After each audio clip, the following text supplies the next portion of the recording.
Bulletin کے آغاز میں آپ کو بتائیں کہ ایرانی صدر کا کہنا ہے اسرائیل نے دوبارہ غلطی کی تو پہلے سے زیادہ سخت جواب ملے گا۔ اسرائیل جنگی جرائم بند کرے یا رد عمل کا سامنا کرنے کے لیے تیار رہے۔ ایرانی قوم کی عزت اور وقار پر سمجھوتا نہیں کریں گے۔ ایرانی صدر مسعود پزشکیان کی جانب سے مزید کہا گیا ہے کہ ایران کی سالمیت کو نقصان پہنچانے کی صورت میں اسرائیل کی سالمیت ہلا کر رکھ دیں گے۔ ایران اسرائیل کی کسی بھی آئندہ حماقت کا منہ توڑ جواب دے گا۔ تو ان کی جانب سے کہا گیا ہے کہ اسرائیل نے دوبارہ غلطی کی تو پہلے سے زیادہ سخت جواب ملے گا، جبکہ مزید کہتے ہیں کہ اسرائیل جنگی جرائم بند کرے یا رد عمل کا سامنا کرنے کے لیے تیار رہے۔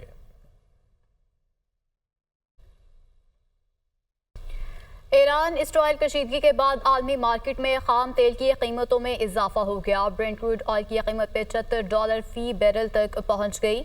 WTI کروڈ آئل کی قیمت $71.55 فی بیرل ریکارڈ کی گئی۔ مشرق وسطی میں کشیدگی کی وجہ سے خام تیل کی قیمتیں مزید بڑھنے کا خدشہ ہے۔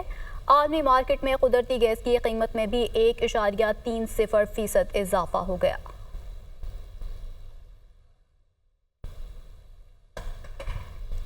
پاکستان مسلم لیگ نون کے قائد اور سابق وزیر اعظم نواز شریف کہتے ہیں کہ کارکردگی صفر، مار دھاڑ اور احتجاج میں نمبر 1۔ جیل میں بیٹھے شخص سے پوچھیں خیبر پختونخوا کے لیے کیا کیا، ان سے پوچھیں بلین ٹری سونامی، 350 ڈیم اور 50 لاکھ گھر کہاں ہیں۔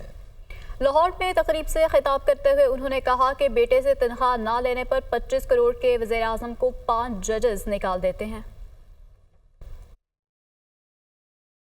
بھیڑ بکریوں کی طرح سے کئی لوگ ان کے پیچھے جو چل پڑتے ہیں، ان سے پوچھیں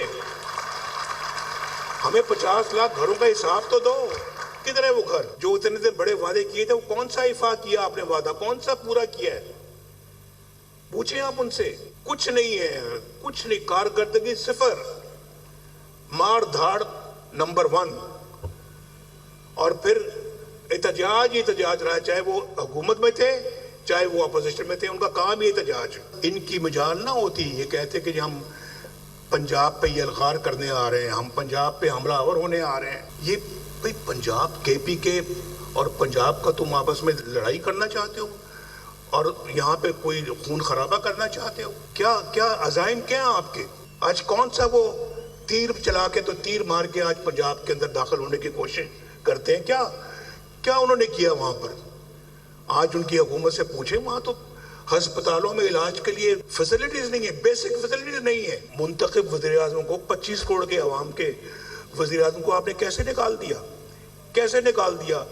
اور اس پریٹیکسٹ پہ نکالا کہ اس نے بیٹے سے تنخواہ وصول نہیں کی۔ یہ پاکستانی عوام صاحب، یہ آپ کا بھی اس میں قصور ہے۔ ریاست کے ستونوں نے بھی کوئی ریاست کے ساتھ اچھا سلوک نہیں کیا، وہ ستون بھی ذمہ دار ہیں، میں بھی، مجھ جیسے لوگ بھی ذمہ دار اور آپ بھی ذمہ دار۔ خوددار قومیں جو ہوتی ہیں، غیرت مند قومیں جو ہوتی ہیں، وہ یہ سوالات پوچھتی بھی ہیں، ان کے جوابات حاصل کر کے رہتی ہیں۔ تھوڑا سا اس بات کا مجھے افسوس ہے اور افسوس رہے گا اور رہنا بھی چاہیے۔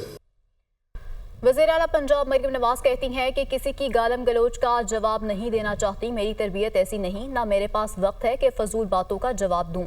پنجاب کی عوام ان کی کال پر نہیں نکلی، یہ خیبر پختونخوا سے لوگ پکڑ کر لائے۔ لاہور میں انہوں نے جلسہ کیا اور پورے پنجاب سے 2000 لوگ نکلے۔ انہوں نے گاڑیوں کو نقصان پہنچایا، پنجاب پولیس کے اہلکاروں پر حملہ کیا گیا۔ اپنی چھت اپنا گھر اسکیم کی تقریب سے خطاب کرتے ہوئے انہوں نے مزید کیا کہا، آئیے دیکھتے ہیں۔ میں کسی کی گالم گلوچ کا جواب نہیں دینا چاہتی، میری تربیت ایسی نہیں ہے، نہ میرے پاس وقت ہے ان فضول باتوں کا، اس فضول لینگویج کا جواب دینے کے لیے۔ اللہ تعالیٰ نے مجھے خدمت کے لیے یہاں پہ مامور کیا، گالی گلوچ کے لیے مامور نہیں کیا یہاں پر مجھے آج خوشی ہے اس بات کی کہ انہوں نے ملٹیپل احتجاج کی کالز دیں، بری طرح پنجاب میں وہ فیل ہوئی، ان کو خیبر پختونخوا سے لوگوں کو پکڑ کے لانا پڑتا ہے۔ میری پنجاب پولیس کو انہوں نے 6-8 لوگوں کے پنجاب پولیس کے جو جوان ہیں ان کے سر پھاڑے۔ دنیا میں کون سی مہذب قوم یہ کرتی ہے، یا کون سی مہذب جماعت یا کون سی حکومت یہ کرتی ہے؟ جیل سے کالیں آ رہی ہیں، وہ جیل میں جو اڈیالہ جیل میں بند ہے، وہ کبھی سنا ہے کہ اس نے کبھی یہ کہا ہو اپنے خیبر پختونخوا کی حکومت کو، اس نے یہ کہا ہو کہ آج سے تم نے عوام کو جو ہے وہ فری دوائی دینی ہے؟ ان کی ٹریننگ ہی اسی چیز میں ہوئی ہے۔ لوگ کہتے ہیں سیاسی جو ایکٹیویٹی ہے وہ کرنے کی اجازت ہونی چاہیے، بالکل سیاسی ایکٹیویٹی کرنے کی اجازت ہونی چاہیے، مجھے کوئی اعتراض نہیں، میں سیاسی लोगों में से हूँ और मेरा काम है। सियासत की इजाज़त मिल सकती है, दहशत गर्दी की इजाज़त नहीं मिलेगी कभी भी। आपने रोज़गार के लिए खैबर पख्तूनख्वा से यहाँ आना है, मेरे मुल्क के दरवाजे, मेरे सूबे के दरवाजे खुलें।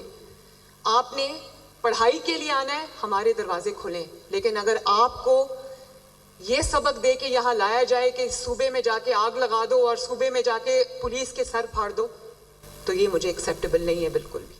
वज़ीर-ए-आज़म शहबाज शरीफ से मुमताज़ इस्लामी स्कॉलर डॉक्टर जाकिर नाइक की मुलाकात हुई। वज़ीर-ए-आज़म शहबाज शरीफ ने पाकिस्तान आमद पर डॉक्टर जाकिर नाइक का खैर मकदम किया।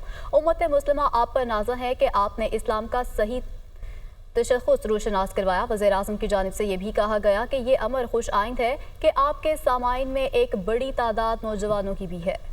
वज़ीर-ए-आज़म की जानिब से इन ख्यालात का इज़हार किया गया। उन्होंने कहा कि मैं आपके लेक्चर्स बहुत शौक़ से सुनता हूँ जो कि तासीर से भरपूर होते हैं। इस्लाम अमन का दीन है। आप इस्लाम का पैगाम लोगों तक पहुँचाकर अहम फरीज़ा सरअंजाम दे रहे हैं।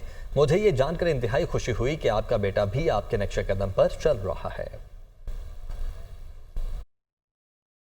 वज़ीर आला सिंध मुराद अली शाह का कहना था कि पीटीआई की हुकूमत में मईशत से खेल खेला गया। मुल्क को संभालने में 2 साल लगे हैं। पीटीआई के गलत फैसले ठीक करने में वक्त लगेगा।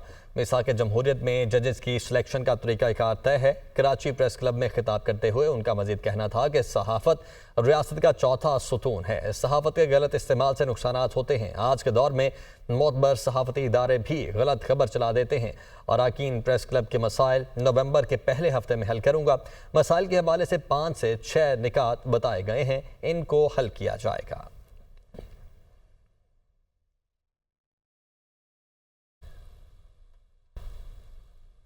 तौर पे शुरू हुए थे तो पीटीआई की हुकूमत जब वोट ऑफ नो कॉन्फिडेंस पक्का हो गया था, पता चला था कि जा रहे हैं, उन्होंने कॉन्फिडेंस लूज कर दिया था मेंबरान का, तो उन्होंने इस मुल्क की इकॉनमी से जो खेल खेला।